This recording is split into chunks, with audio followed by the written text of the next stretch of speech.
বন্ধুরা, কেমন আছো? Good afternoon. সবাই কেমন আছো? আশা করি ভালো আছো।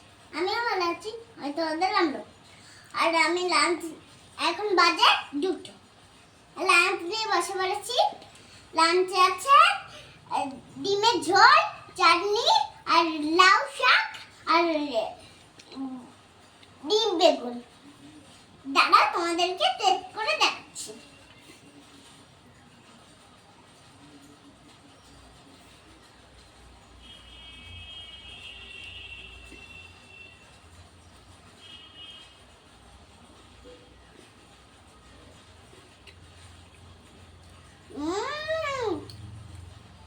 Good taste.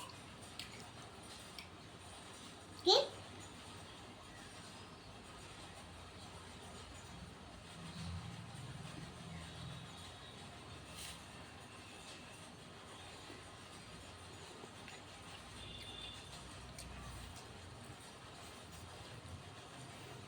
টাটা।